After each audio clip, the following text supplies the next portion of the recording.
sa Santa Ana, San Francisco, Agusan del Sur. Oo. O mahinabi na to karon, may tuod ining ilang tulay dinhi nga cause po ni sa baha sa atong lungsod sa San Francisco kay instead nga tuloy-tuloy ang dagan sa tubig, magbara tanan din masakripisyo ang pipila ka mga barangay San Francisco, labi ng barangay 1, 5 o Santa Ana, Hubang, no? 3, barangay 3. Makauban na to karon ang usa sa mga concern dinhi dapita, usa sa matag iya sa yuta nga gibutangan ining tulay nga gihimo sa Ronwood Construction. Mrs. Kasi pangalan na to? Si Hubita Kahandig, Biti, ang Dagnay. Okay, Ma'am Biti. Unsa may imong ikasulti ining proyekto nga tulay dinhi sa inyong dapit? Unsa may gyoy istorya ani? Sayop yun. Nagareklamo kami itong una nga nagakuan pa sila, sugod pa sila pagtrabaho. Nga dili na namo maoy gikasabutan sa pagmugna sang proyekto nga buhatan og tulay kami diri. Ang ingon nila tulay ng pangulo kanang still nga tulay nga i-assemble lang. Tapos ang magtrabaho kanang sa army gani kanang engineering batalyon. Engineering batalyon.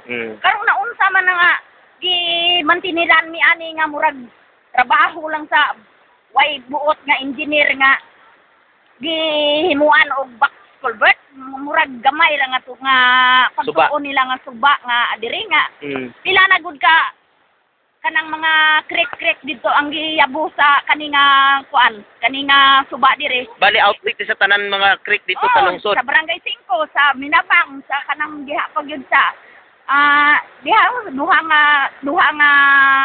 suba diha sa Hubang. Sa imo lang taw ma'am, kini ba siya ang hinungdan nga nung na-experience sa San Francisco ang pagtaas sa tubig na kuan? Maug yun ni kay ang among galingan dili gyud na siya abot tong una nga pila na mo ka tuig nagpuyo diri nga dapi? 16 na. 16 ka tuig. Di karon lang ninyo na experience. Karon lang naabot ang galingan ko nga ang makina nako ug ang aparato na abot ang siminto dito. So, wala gyud na ang consensus technically wa man tay gitawag nato nga technical know-how ini, but then kini ang inyo gituuhan nga cause ani. Kini gyud kay kung wala pa nitong una nga gabara siya mo isa ka buok nga punuan kakawayan magbara diha dili kalusot. Tungod kay nagbabag-babag gimuan og kanang gitawag nimo ingon nimo kay na box culvert. Box culvert kanang may mga ali-ali kay unta taas unta na siya og diretso lang ba kanang wala na mga haligi-haligi diha.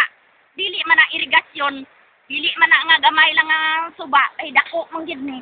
Isa sumpay mga kaigsunan makita po dato dinhi nga kini nangakan ka na ang sabay madlanton nimo ini Ma'am Biti. Nagamit sa gyud. Wala na lang kadupa, maabot na po dito sa pikas, udi putol ni.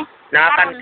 Tungod ni sa kadako sa tubig. Sa tubig gyud nga ni karta naman gyud nga. Unya mabara dinhi.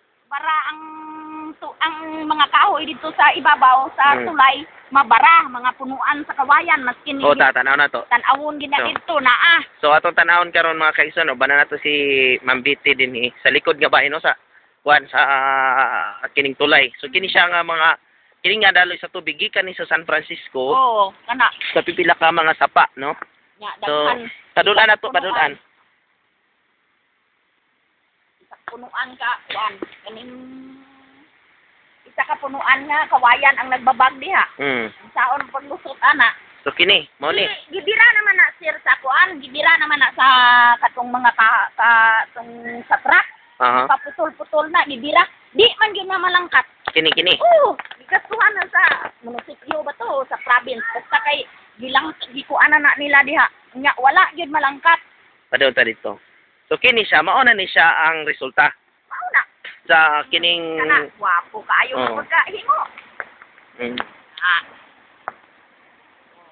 Saon ra man na. Kami diri perwisyo gyud Unsay move sa inyong mga barangay officials mahitungod ini? Himuan naman kuno ni og kuan, gihimuan nag petisyon nga ilisan ning tulayan ni diri nga kanang pa habog-habogon nya. Pila tay kantidad ani nga tulay sa ilahang kuan? Lagi ko basta milyon man tong milyon to. 20 kapin to siguro. Kalimot ko. So ikaw na bothered ka ani kay isa sa mga giagian aning karsada usa sa imong mga luti. Oo, nagsugot kami kay tungod nga ang Para sa gusto namo, katawhan. katawhan tanan kay Mm. nalipay gyud kami unta nga kadtong tulay ng pangulo og mautoy ang gihatag sa amo. Kay medyo habog man to. Oo, unya dili to wala toy kuan ba, walay ali-ali dito sa ibaba sa ilawom, di diretso ang tubig. Ang kana lang ang kahoy nga kawayan nga nagbaraog tulay ng pangulo na nya diretso ang agas tubig. Di man na magsangit-sangit diha. Diretso man na.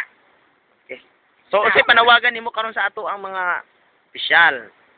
Aw, gahangyo kami nga kung kuan kung naapa sila kaluoy diri sa mga katawhan diri sa Santa Ana, tan-awon nila ang kanang amo ginareklamo, tan-awon ang trabaho sa Ronwood kung maayo ba ni kung dili.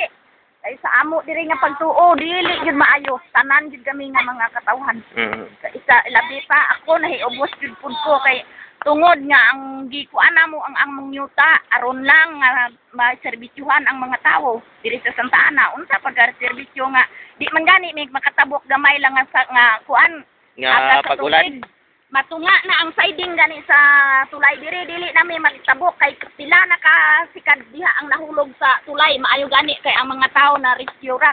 Pila na daw Mana, pila na ka nalumos. ang nabubwabong diha sa tulay. Nahagbo sa tulay. Dito na dampi na pangpunit na isa nga nasalay diha sa kanang nga kahoy oh. Na gipadoktor man to.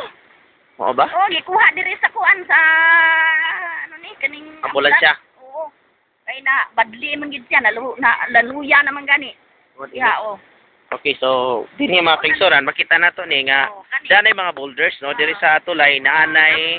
Ang balas nagsatunga na sa tulay. Oh, so kana nga na ang sitwasyon permente. Manaog na siya kay ang makisuot man kayo na. Tungod ini sakripisyo ni sa mga tao diri or kalbaryo. Kalbaryo yun. Imbis kina ito lay gihatagan inom og kalbaryo sa mga tao sa kuan sa ato ang Una ni project ang ani. amuan sitwasyon dire.